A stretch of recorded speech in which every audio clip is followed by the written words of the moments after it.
Devant vous se trouve l'un des objets les plus rapides de l'univers.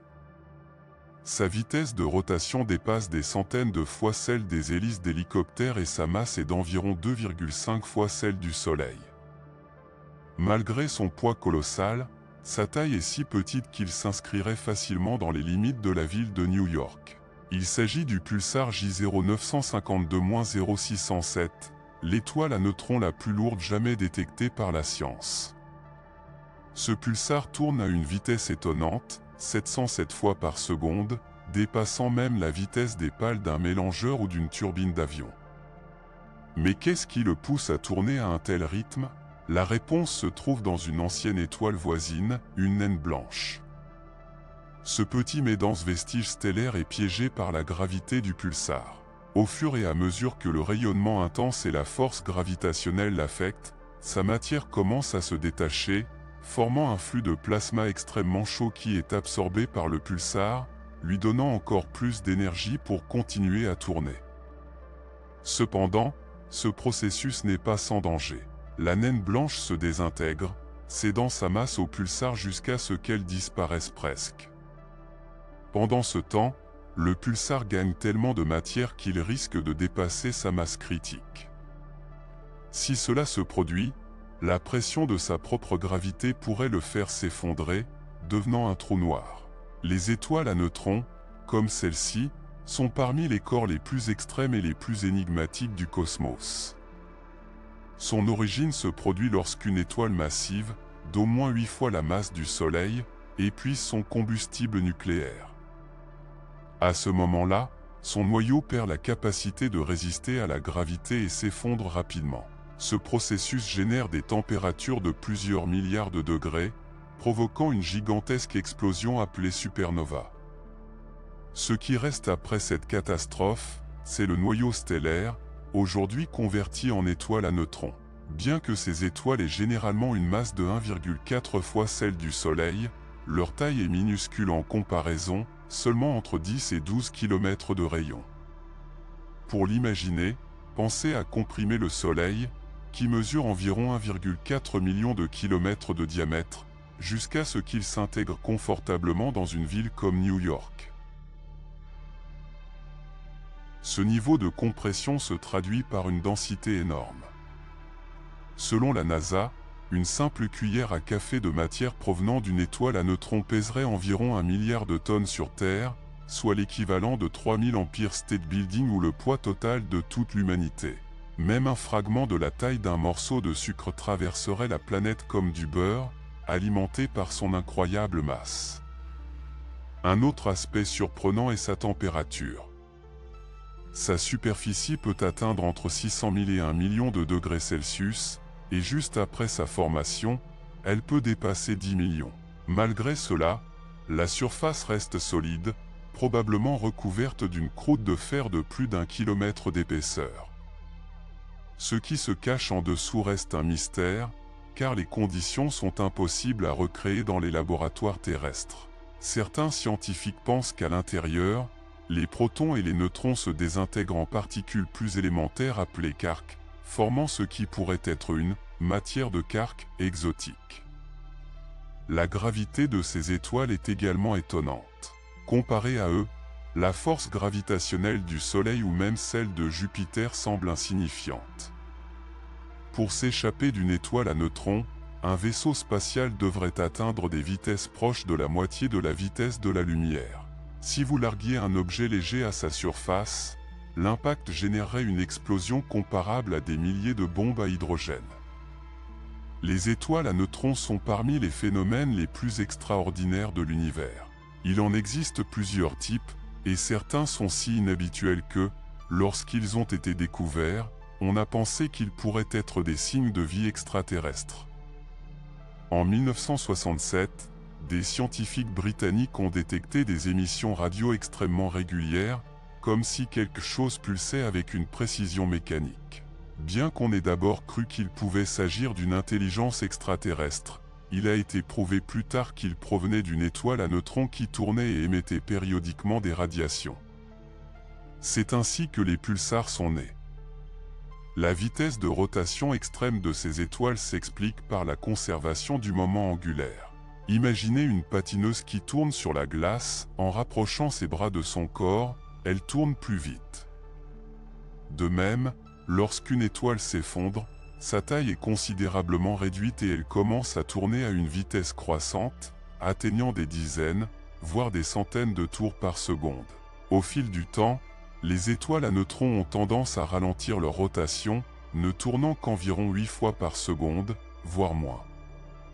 Cependant, lorsque l'une de ces étoiles a un compagnon, comme une naine blanche, la situation change radicalement. En absorbant la matière de sa voisine, l'étoile à neutrons gagne non seulement en masse, mais maintient et même augmente son moment angulaire, ce qui lui permet de tourner de plus en plus vite. Ce processus peut accélérer leur rotation à tel point que certaines atteignent des vitesses qui dépassent de loin celles d'autres étoiles à neutrons solitaires. C'est ainsi que naissent les pulsars, des étoiles qui émettent des faisceaux de rayonnement extrêmement intenses depuis leur pôle, formant un effet similaire à celui d'un phare cosmique. Ces faisceaux peuvent inclure des ondes radio, de la lumière visible, des rayons X et des rayons gamma, et sont si réguliers qu'en atteignant la Terre, ils ressemblent à des signaux envoyés artificiellement depuis l'espace. La précision avec laquelle ces impulsions émettent est si impressionnante que certains pulsars fonctionnent comme de véritables horloges cosmiques, rivalisant même avec les horloges atomiques les plus avancées en termes de précision. Il est difficile d'imaginer un objet de seulement 10 km de diamètre tourner plus vite que les hélices d'hélicoptères, mais les pulsars dépassent de loin cette limite. Un exemple extrême se trouve dans la constellation du Sextant, à environ 5000 années-lumière de nous. Il s'agit du pulsar PSR J0952-0607, non seulement l'un des plus rapides, mais aussi le plus massif jamais détecté.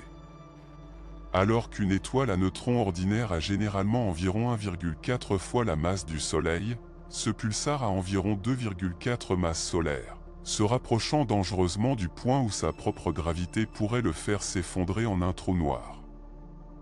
Dans une étoile à neutrons avec une rotation modérée, disons environ 30 tours par seconde, un peu plus de 2 masses solaires suffirait à provoquer un tel effondrement. Cependant, la vitesse de rotation élevée du PSR J0952-0607 lui permet de résister à cette transformation, du moins pour l'instant.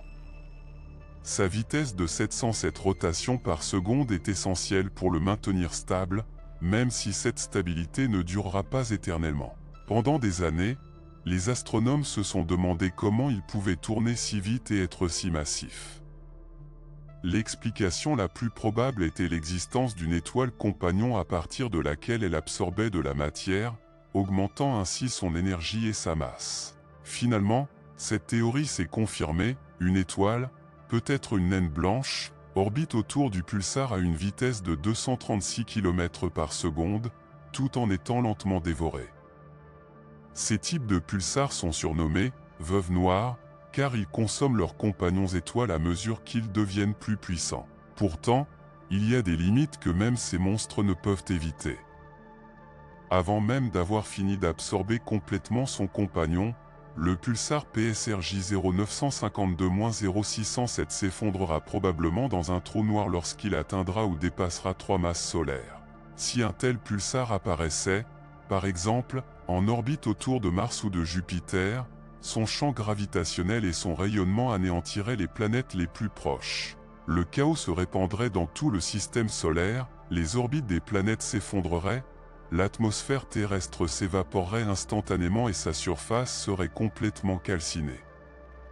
Finalement, même le Soleil serait absorbé et le pulsar s'effondrerait dans un trou noir, détruisant ce qui restait du système solaire. Mais même ce destructeur cosmique a des concurrents. À seulement 1000 années-lumière se trouve l'un des pulsars les plus brillants jamais enregistrés et aussi l'un des plus proches de notre planète, Vélé. Ce pulsar était responsable de l'émission du plus puissant sursaut de lumière jamais observé, avec une intensité de rayonnement gamma 200 fois supérieure à celle d'un pulsar ordinaire. Ces jets polaires s'étendent jusqu'à 0,7 années-lumière, une distance 15 millions de fois supérieure à celle qui sépare la Terre de la Lune. Ce qui est curieux, c'est que les régions où les particules accélèrent normalement n'expliquent pas à elles seules cette énergie extrême. Pour cette raison, certains scientifiques pensent que le mécanisme d'accélération se produit au-delà des limites connues ou que des champs magnétiques extraordinairement puissants existent en dehors de ces zones.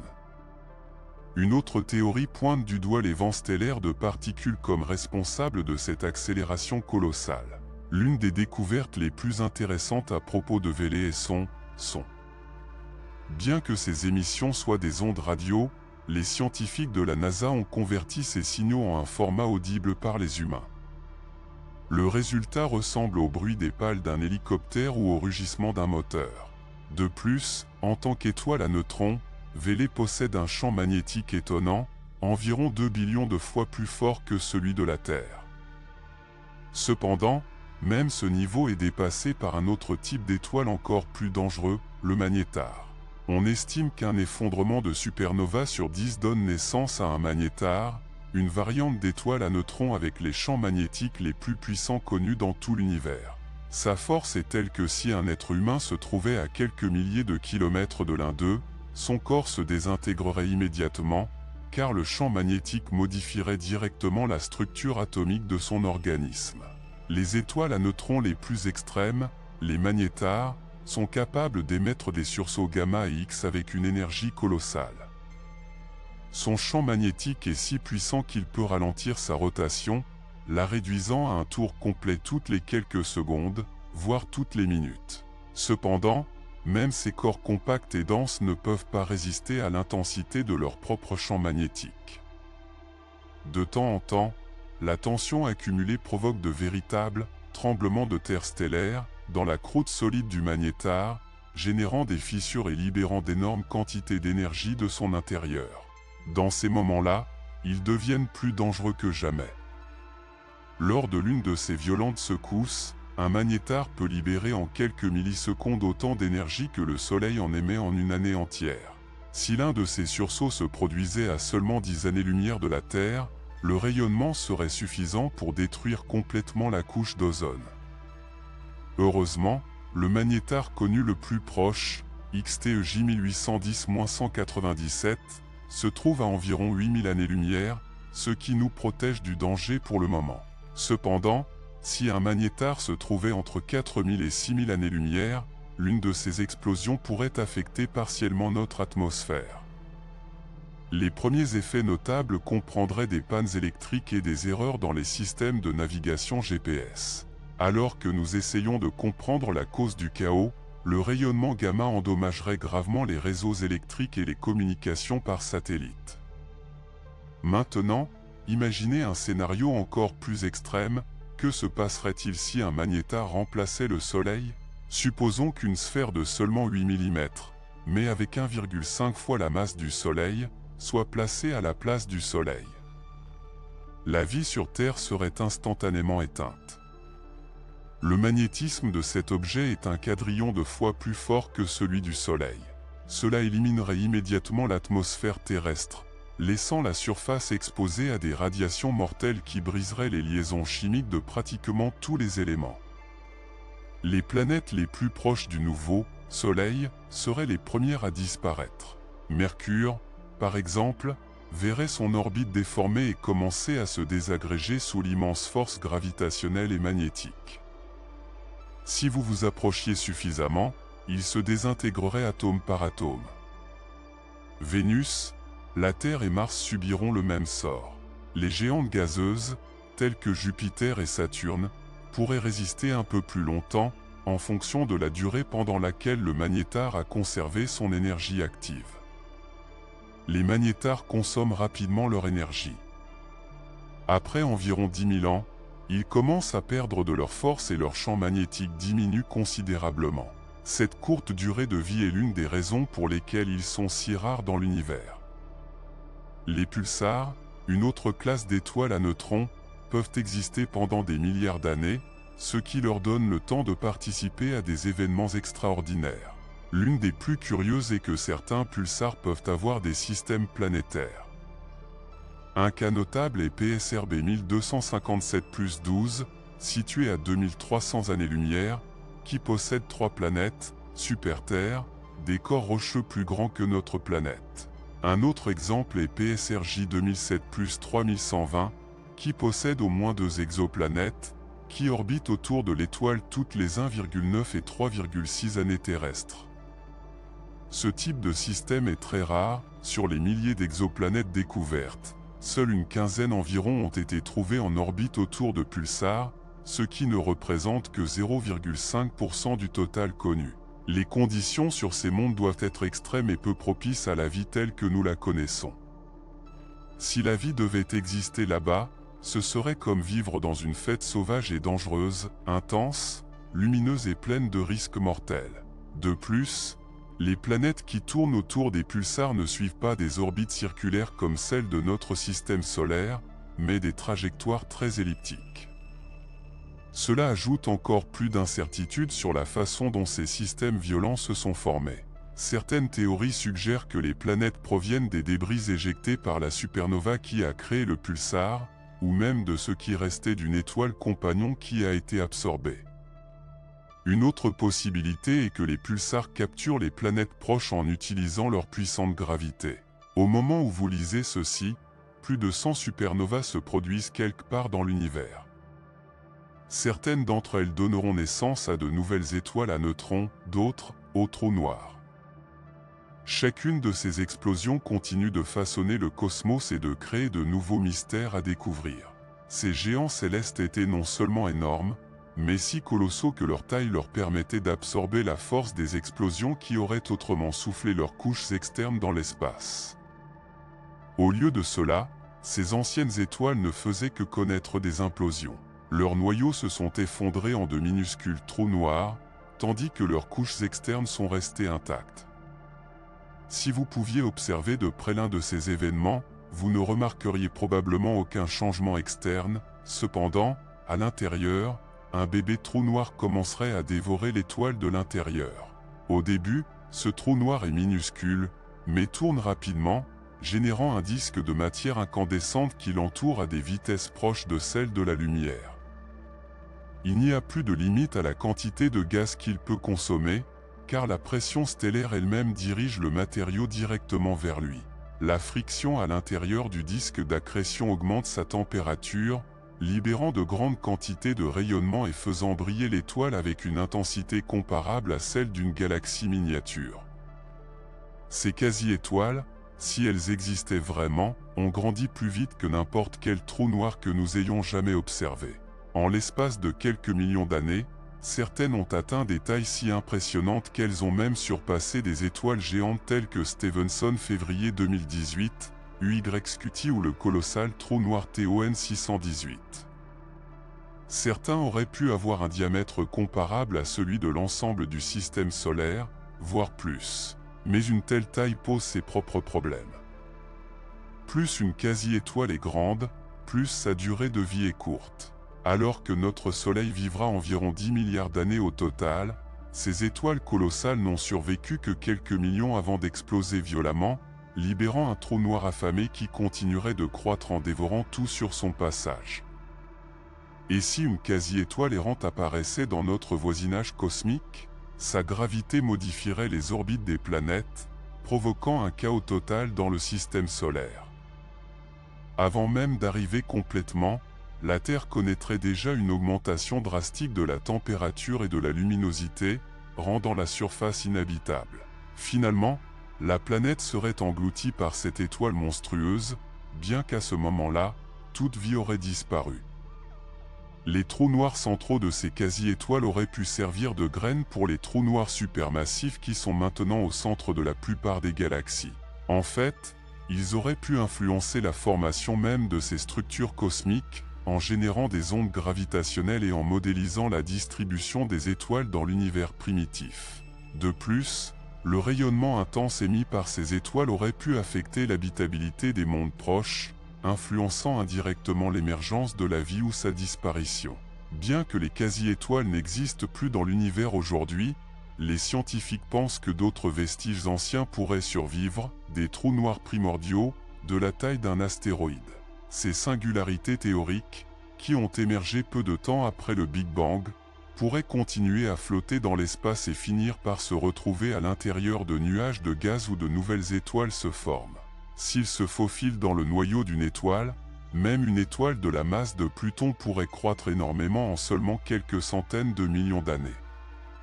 En fait, le grand Stephen Hawking a même évoqué la possibilité que notre Soleil cache un petit trou noir de la taille de Mercure sans que nous le remarquions. Bien que cela soit extrêmement improbable, les scientifiques ont des méthodes pour essayer de découvrir si des étoiles le cachent. Un indice serait la présence d'étoiles de Hawking, des géantes rouges plus froides que la normale, en raison du trou noir à l'intérieur. Plus de 500 étoiles présentant ces caractéristiques suspectes ont déjà été identifiées. Une autre idée fascinante est que la matière noire, cette composante invisible de l'univers qui intrigue tant les astronomes, ne pourrait être rien de plus qu'un vaste nuage de minuscules trous noirs primordiaux. S'ils existaient en quantité suffisante, même s'il est peu probable que l'un d'entre eux finisse piégé à l'intérieur d'une étoile, avec autant d'errance dans le cosmos, tôt ou tard quelqu'un le ferait. Pour l'instant, ces idées restent des théories, mais elles représentent le genre de mystère cosmique qui continue de fasciner l'humanité. Merci de vous joindre à nous dans ce voyage à travers l'univers. Que pensez-vous des quasi-étoiles et des trous noirs primordiaux ?